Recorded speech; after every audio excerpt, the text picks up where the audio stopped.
Maybe that's okay. Thank you guys for all popping in here. If you're just joining us, we're having a few technical difficulties, and Abel just texted me that this doesn't seem to be happening with him connecting to me.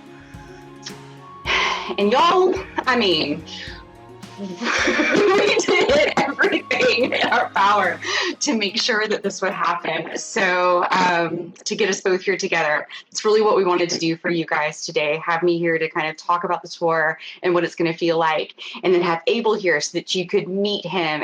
But I'm going to tell you stuff. And so when you have questions, if you can just type them into the comment section, I will do my best to keep an eye on that.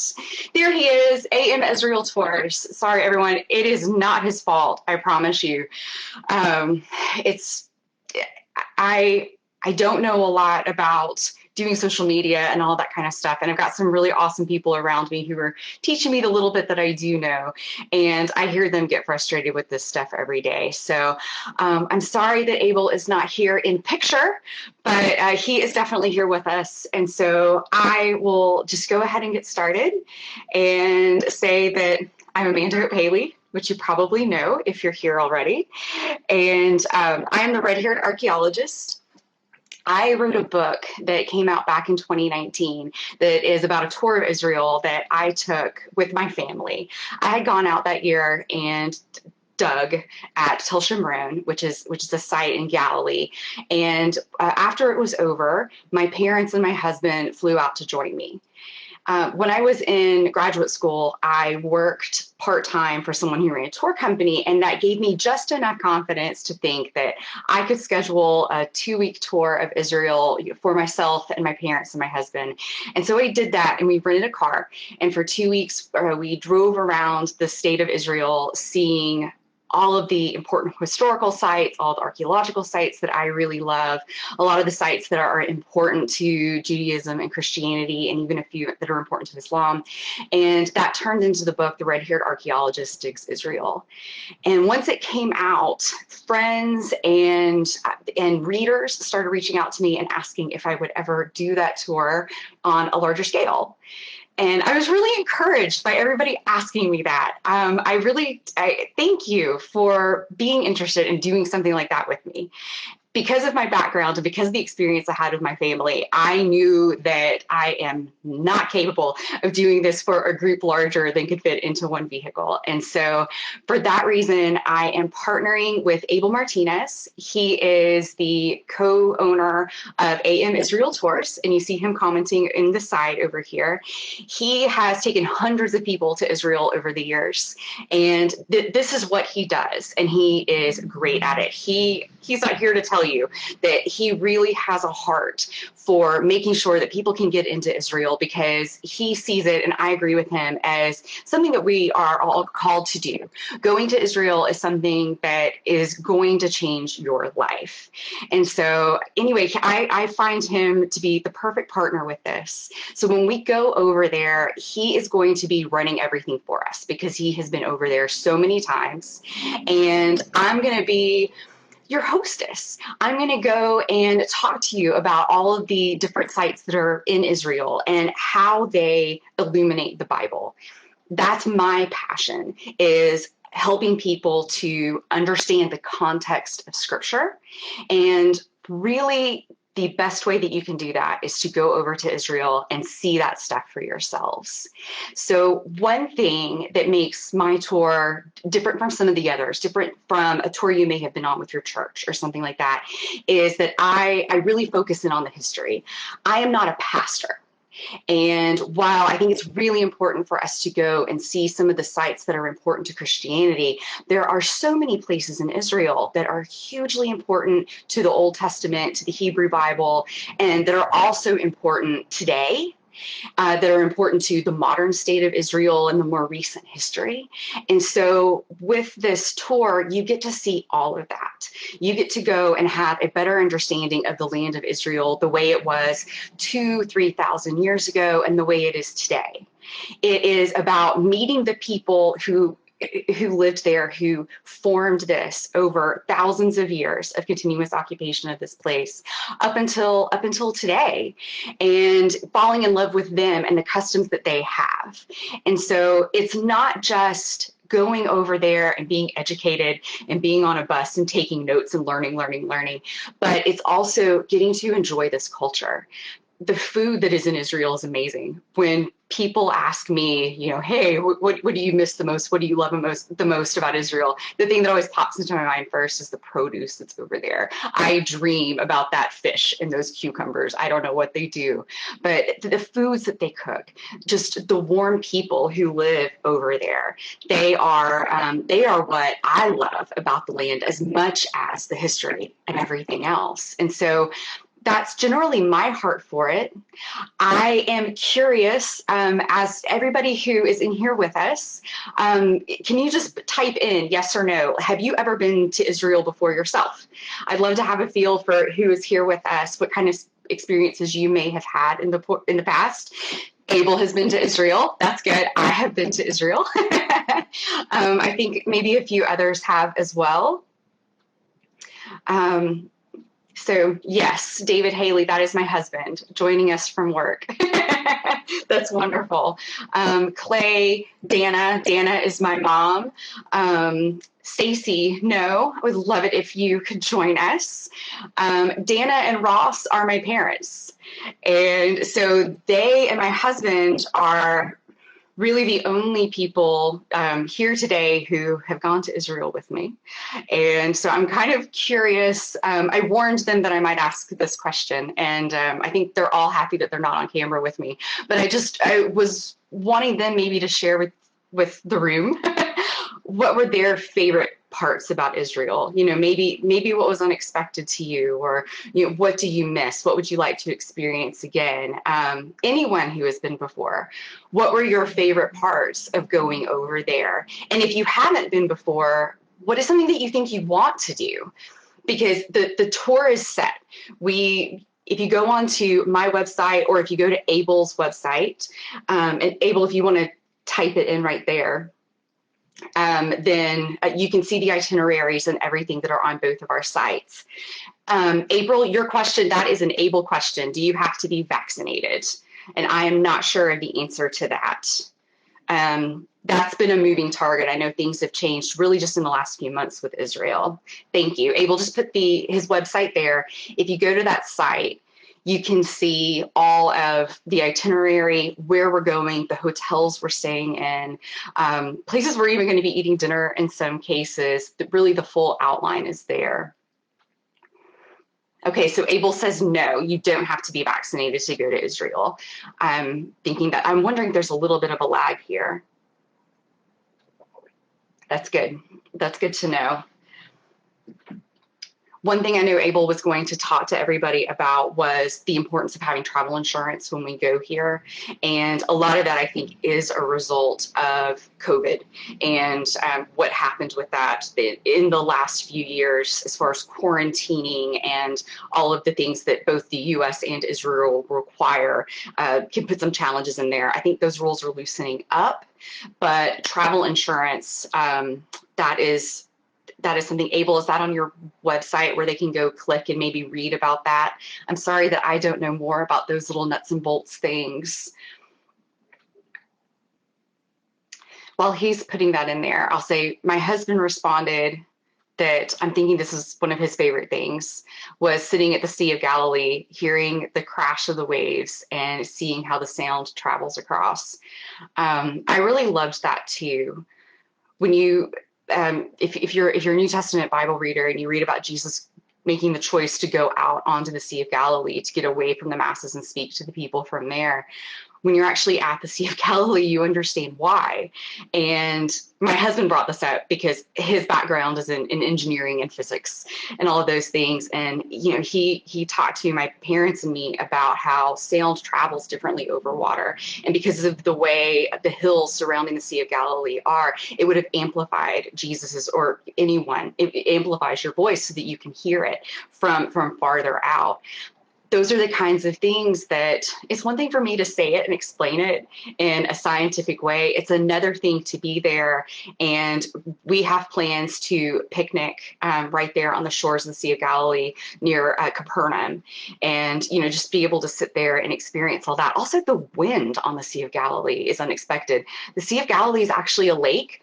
It's got lots of different names, but it's actually a lake. It's landlocked, and you wouldn't expect there to be the kinds of waves and wind and everything that you get there, but that does exist.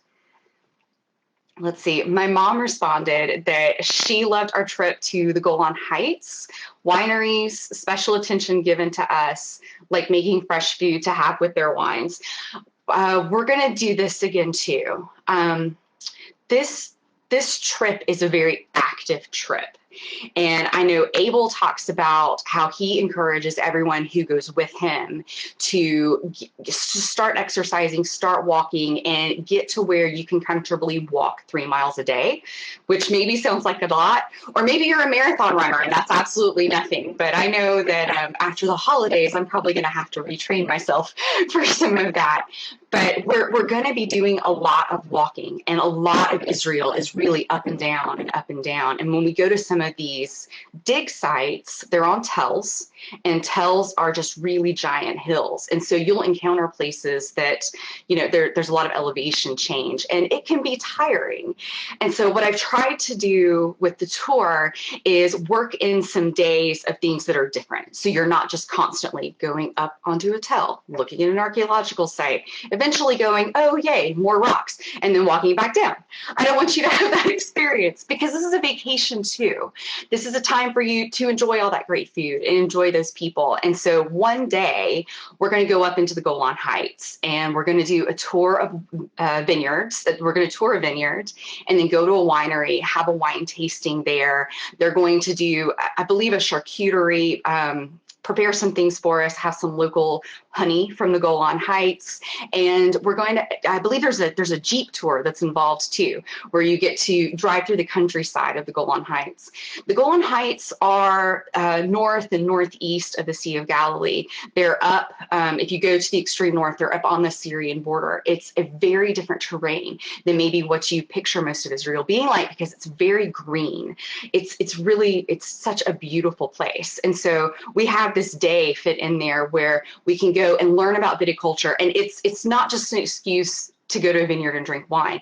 Viticulture has a long history in Israel, and it was really, really important to the way the country developed as far as trade lines go. And so it fits in with everything. You're going to learn those days and understand why wine is mentioned so much in the Bible.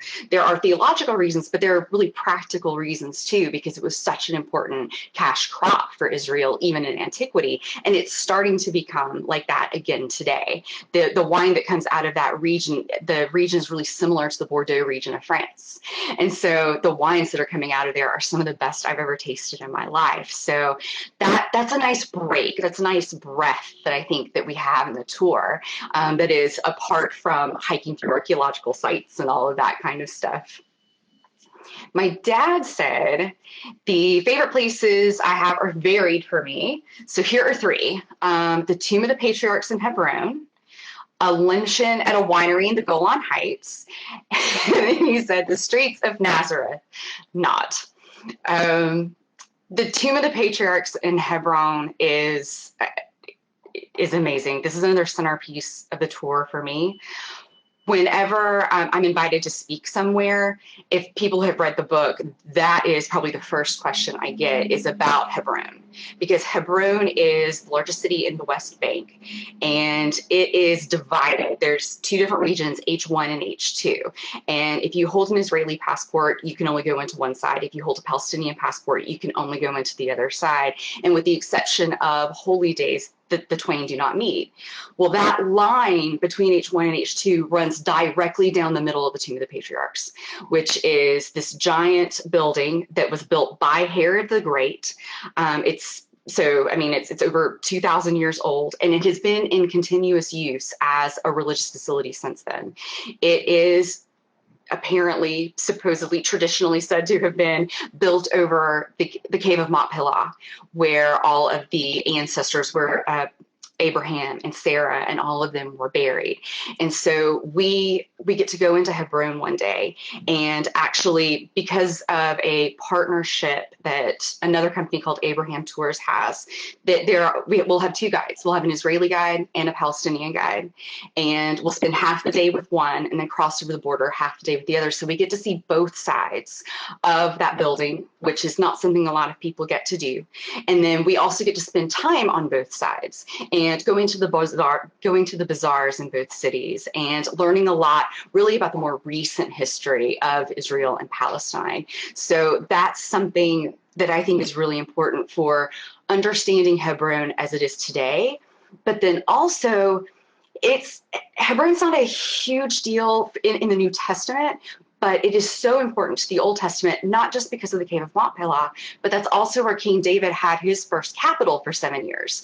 And so we go up and we get to see the ruins of what is probably David's ancient city. Sadly, it hasn't really been excavated very much yet, so there's a lot of question marks there, but we get to go and see that, which is something that I think is really unique among other kinds of tours of Israel. It's something I get passionate about, obviously. I really enjoyed Hebron. Forgive me, I'm doing all the talking, which my husband says I'm prone to do anyway.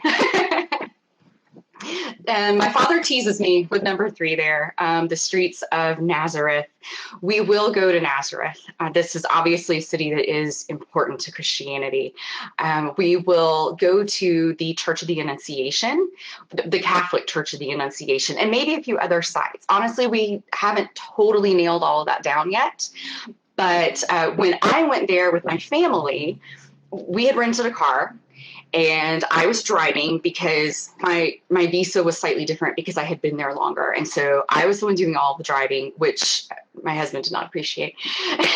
And when we got to Nazareth, we are following along and doing what Google Maps or Waze or whoever it was we were using at the time, we were trying to get to the Church of the Annunciation, and it kept telling us to turn down this alleyway. And we went back and forth by it several times, and everyone in the car was like, no, we are not turning that way. And eventually, a car was racing up behind me. Basically, to keep us from getting hit, I went ahead and I turned down this road, and we went down this alleyway, and the road got narrow, and then we turned a corner, it got more narrow, and we came up next to the stoop of a gentleman who lived there, and he didn't speak English, and I didn't speak Arabic, and he looked at us kind of funny, and I was able to see the spire of the church, and I pointed up to it, and I was like, we're trying to get there. And I sort of motioned to him, should I turn around? Should I go? And he looked and he nodded and he's like, yeah, you need to keep going, which I did. And it kept getting more narrow and narrow until we even flipped in the mirrors on the side. And then we made one last turn, and someone in their infinite wisdom, maybe 300 or 400 years ago, had decided to do a second-story extension on their house. And they had put a post directly in the center of the street, and we were stuck. And so my dad wiggled out, and he went down the street, and he found some people who were playing games in a local bar and got them to come and help us. And literally a woman who had 4 or 5 children with her, she got on the phone and started calling all of her neighbors, and everybody came and they started moving cars. And it was just this amazing game of musical cars until somehow we were able, with all of their help, to get out of there. And I don't know, it felt like this took hours. It probably took like 30 minutes. But when we finally got back to that main road, I looked at my family and I was like, okay, are we done with Nazareth? And everyone's like, yeah, let's just go on. Because I think we were going to Megiddo after that. And I made a turn, and I'm heading toward the freeway, and then boom, there was the church right there. We just were a few blocks away from it the entire time. So we ended up touring it. So the good news for you is, I will not be driving. We will not be in cars of any sort. Abel has it set up so that we have a very nice air-conditioned bus. This is something I wish that he was here for too, because I know that when we're on the bus, there are headsets so that you can understand the tour guide who's speaking at the front so that everyone can hear no matter where you are in the bus. I'm not sure about the language with those. I know sometimes there can be translations into different languages.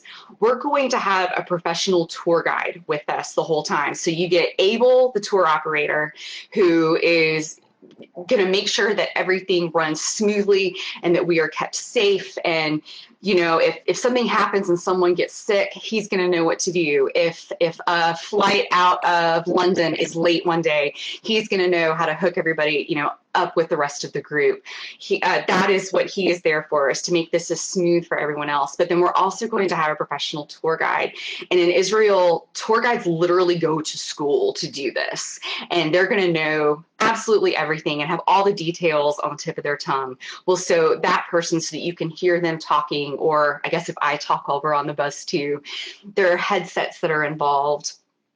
And that's part of it. But yeah, it's air conditioned. It's going to be comfortable. That bus won't physically fit down any teeny tiny little streets. The man who's going to be driving it, I believe Abel has a long relationship with, and they do this kind of stuff all the time. And so we're going to be in good hands when we're over in Israel. Have I missed any other questions? Dania said it sounds amazing. Thank you. I think it's a lot of fun. I enjoy traveling as it is, but there is something about Israel. And when I went the first time in 2004, someone said to me, and I wish I could remember who, that once you go to Jerusalem, no place ever feels like home again. And there's a lot of truth in that statement. There's something about visiting the Holy Land and being in the cradle of Judaism and Christianity that just seeps into you and changes your perspective on things. Plus, then just meeting the Israeli people, I find them to be so warm and so welcoming, and it's just a group of people that you want to meet in person and get to know beyond the headlines that we see on our TVs every day.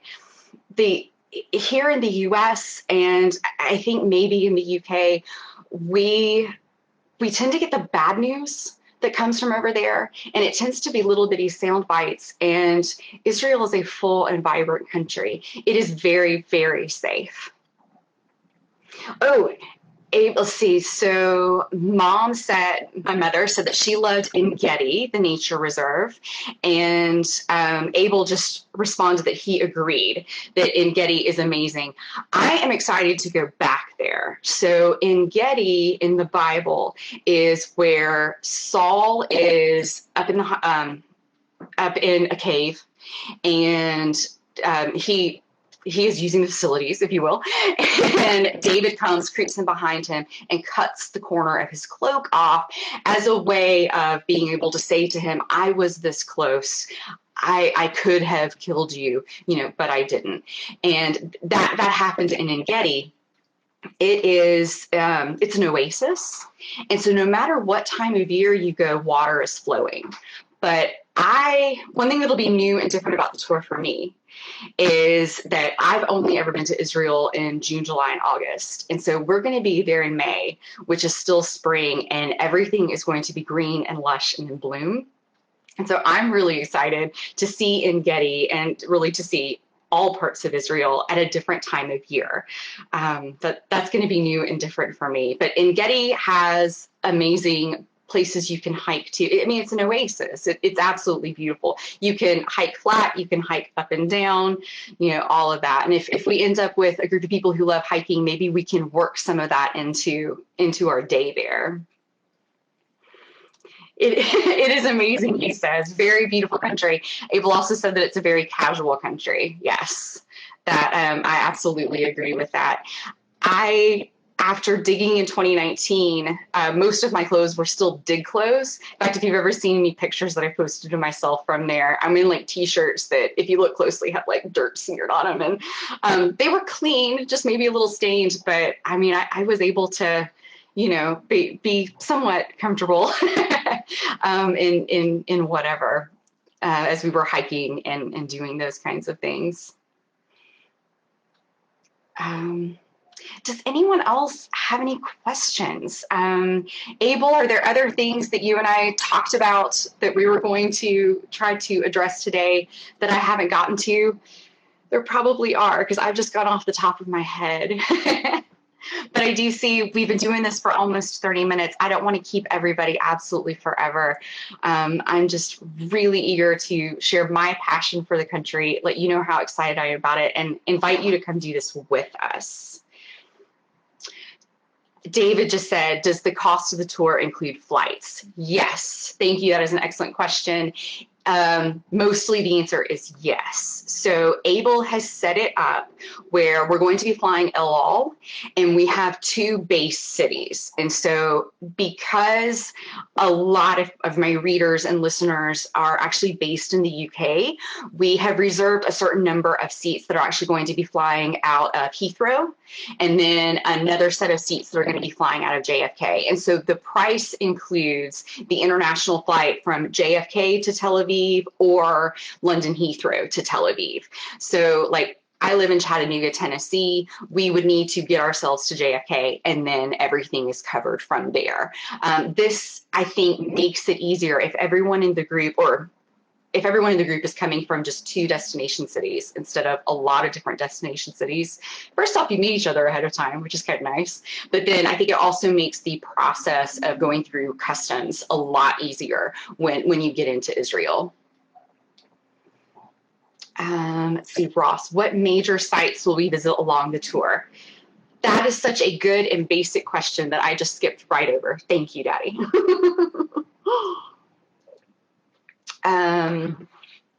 Before I jump to that, David, will AM Israel Tours be able to help with the connecting flights? And Abel, I believe the answer to that is yes.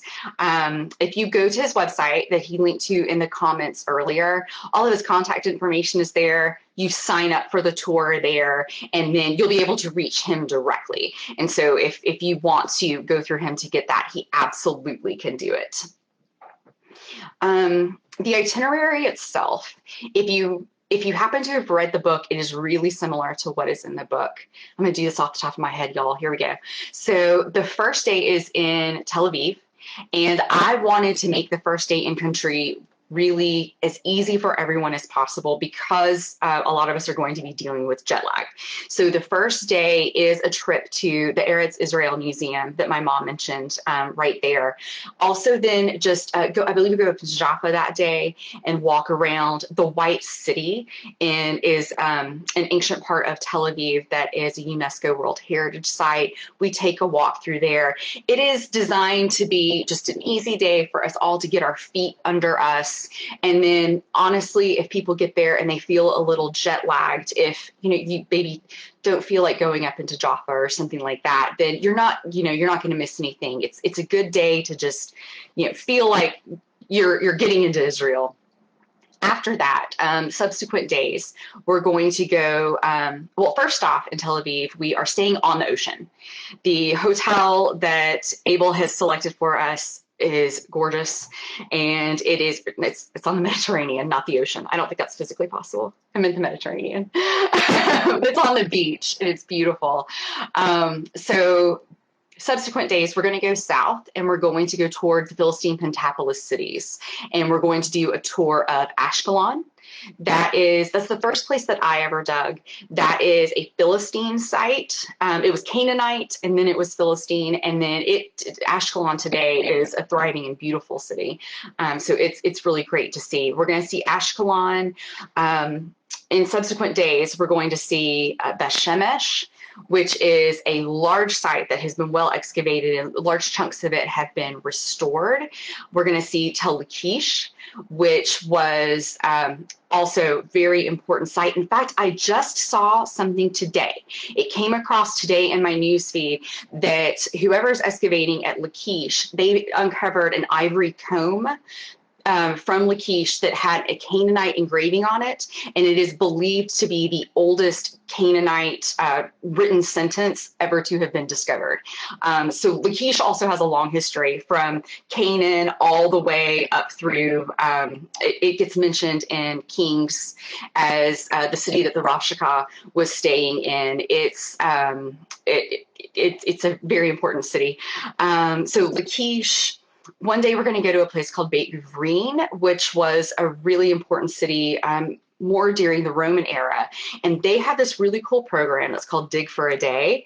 It's actually a 4-hour long program. And so everybody's going to get to experience being an archaeologist in a light kind of way, for about 4 hours a day. But you get to learn about, the tools of the trade, and you get to actually use a trowel and actually dig at Beit Guvrin. They allow the volunteers to go in there and do some work under the eyes of professional archaeologists. So if you find something, then yay, that'll be amazing. But if you find something, you don't get to keep it, because in Israel, everything that is within the ground is the property of the state of Israel. And so the Israel Antiquities Authority is over all of that. And so anything that is found will stay on site.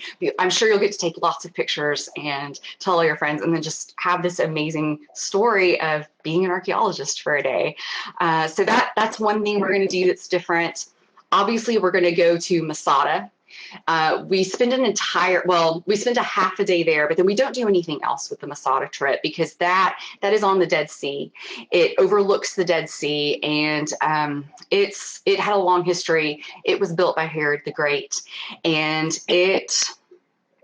there was a war there at the end that has a very tragic story. So Masada, to me, is enough to do in one day, but then that also gives us some time just to experience the Dead Sea, to go out and do your bobbing, or again, Abel has found us a really great hotel where we can go, and if you want to reserve spa treatments for yourself or something, that's not part of the tour, but that would be an option you would have. We're going to go there. We're going to go to a place called Tel Arad that has the oldest Holy of Holies that has ever been found in Israel. Then we'll head up toward the Sea of Galilee. That is when we hit En Gedi. We'll go to Qumran, where the Dead Sea Scrolls have been found, and then head toward Capernaum. We'll see Capernaum, Tiberias. We're actually going to be staying in Magdala, which is exciting to me. So the city of Magdala, if you've read any of my stuff, just in the last 10 years, the original city was uncovered and nothing was ever built on top of it after it was destroyed. And so everything that's coming out of the ground is from the first century. And there's beautiful synagogues that are coming out of there. And we're learning a lot about first century Jewish life as a result of what's coming out of Magdala. And they have just built, it's been open, I don't know, maybe 6 months, a new hotel there that it overlooks the Sea of Galilee. It also looks absolutely amazing. So I'm excited about getting to stay there, because it was under construction when I was there in 2019. So we're going to do Magdala, then spend a day going up toward the Golan Heights, and then we will hook around and hit Megiddo, which in your New Testament, of course, that is Armageddon. We'll learn about Megiddo. We'll see Nazareth at that point. I think that's on the same day. And then we hook down into Jerusalem, and we spend the last 4 days in Jerusalem doing all of the sites, cramming as much as we possibly can in. That's when you're going to see a lot of churches there. That's going to be the Church of the Holy Sepulchre, where you go. That is where many Christian traditions believe that Jesus was buried. But then we're also going to go see the Garden Tomb, which is where the Protestants believe that he laid, and that's actually owned by a group out of England. So we're going to see everything there that we can. We're going to go to the city of David, where they're doing active excavations and uncovering the city of David. Lots of artifacts from there. We're going to do, anyone who wants to can do the tour through Hezekiah's tunnel. You can choose the dry method or the wet method. I recommend the wet method. I did that on our tour. My husband and my parents chose to go through the dry side, but it's really great to walk through this narrow channel with this cool, clean, crisp water. It's just an experience unlike anything else. So then we actually end, before heading back to Tel Aviv, we end with a trip to Yad Vashem, which is the Holocaust Remembrance Center. And that's really the only thing that we do that day. We go there, and then we all have lunch together at the end before heading to the airport. And that is really important for, again, understanding the modern state of Israel and the people who live there today, and the lives of Jews around the world today. Okay, so Abel said, if you find something, I get the credit. I am fine with that. Melinda said, if we find something really cool, will we be in your next book? Wow, we can discuss that. I mean, yes, maybe. I do have a habit of telling stories about my family and friends. And if you go on this tour, I will count you as my friend, most definitely. Actually, if you're listening to this podcast, I already do. Let's see. AM Israel Tours, the Golani is my very favorite. Sarah, I have never had a holiday, but I'm so looking forward to you giving me all the feedback when you visit. This holiday sounds so amazing. A dream come true. Blessings to you. Thank you so much, Sarah. If you listen to my podcast, you may have heard me wax poetic a little bit in the last episode, and that is about travel in general. And I wish I could travel more. David and I, we're those people who, we don't have a whole lot of money, so we have to be really, really careful with how we choose to do things. But there are a lot of reasons in life that people aren't able to travel.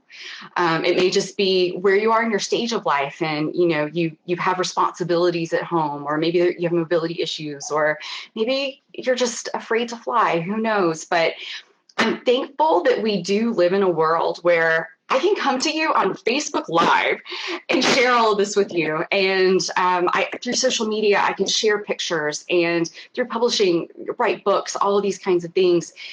We live in a world where I can share images and videos. We all can do that with each other, and I will continue to do that.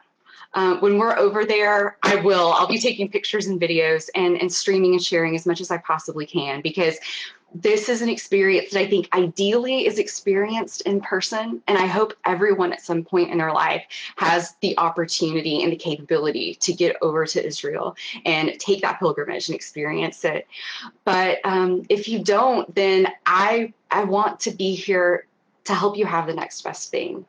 And so in a way, that's why I do what I do too. It's just to share this passion with you, and for me also to help you understand the scriptures a little bit better.